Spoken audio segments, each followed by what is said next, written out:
about 2 years ago, at the DIA, we started planning our first ever teen council. We had 3 major goals in mind. That was to shift our field trip demographics so that high school students were represented, a higher percentage of the K-12 audience. We wanted to support the strategic initiative to diversify our audience, and we also wanted to connect students across the Tri-County region. We were able to do this by way of a National Endowment for the Humanities grant. This kind of shifted some of our goals a little bit, so that we were thinking more about how to connect, use the Teen Council as a bridge between the schools and the museum. So it kind of emphasized our school partnership aspect. So that's kind of what I'm going to share a little bit about today. These are our 5 partner schools. We're able to do a paid internship for 15 high school students from each of the schools. So I've got each of them kind of peppered in here, so you can kind of see who's who. And I'm just going to kind of run you through some of those shifted goals and outcomes for the Teen Council program. So the major goal for the participating youth is to develop 3 programs over the course of the next school year that are for teens. So they're paid, they meet with us for 4 hours a month on one Saturday, and the idea for the group is that they get familiar and comfortable with the museum. They're introduced to the professions or the possible, some of the possible museum career pathways, and that kind of comes as part of the program planning. So as far as the school partnership goes, though, that was kind of a unique aspect for us to kind of hit on. And one of the things that we've been focusing on there is what I like to call, actually it's a planning tool that I've been calling is the triangle of doing. It's kind of a funny name. It ended up not being a triangle, actually, after we got into planning. But the idea is that each of the points represent the students, the school, and the museum. And so I have handouts for you guys later too to kind of look over some of the planning tools that we used and adjusted. The triangle turned into a kind of boring rectangle later because it wasn't really the best way to plan, but I still like to carry the ethos of the triangle of doing with us. So the triangle of doing actually helped us to identify some of the attributes of the teens that we wanted for the program. So diversity was something that I've already mentioned. It also helped us to pick the schools and how we sold it to principals.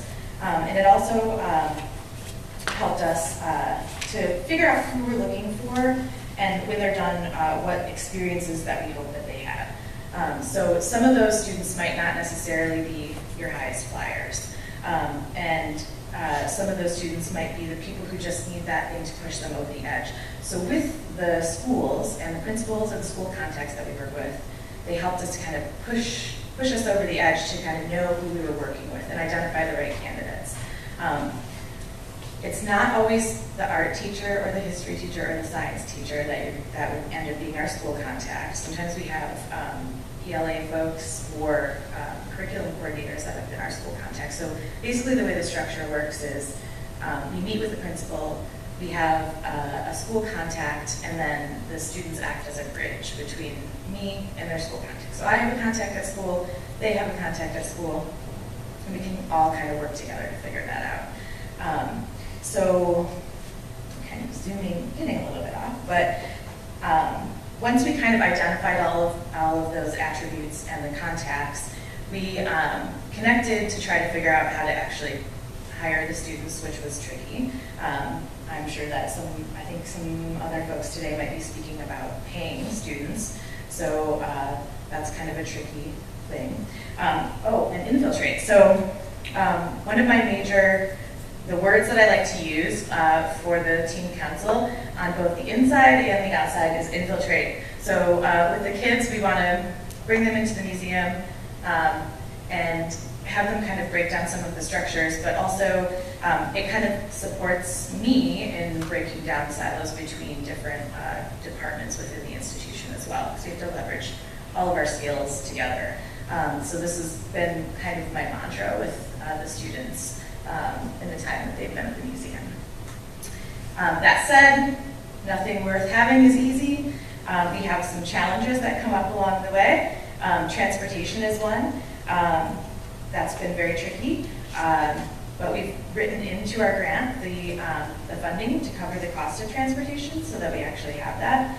And then there's also conflicting schedules. How much do the programs absolutely have to connect with the art in the museum also?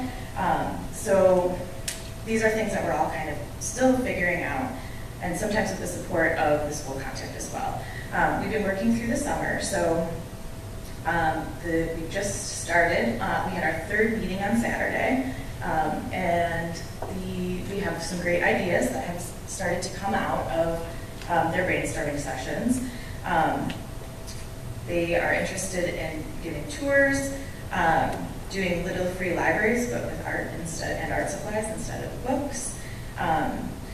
They are interested in hosting music events, lock-ins, scavenger hunts, so on and so forth. Kind of typical ideas, but it's been really fun so far. So this is our first meeting agenda, and then this was the director visiting our our very first meeting. So these are our group. This is our group, and I'm happy to talk a little bit more with you guys in a more, maybe slightly more organized fashion later.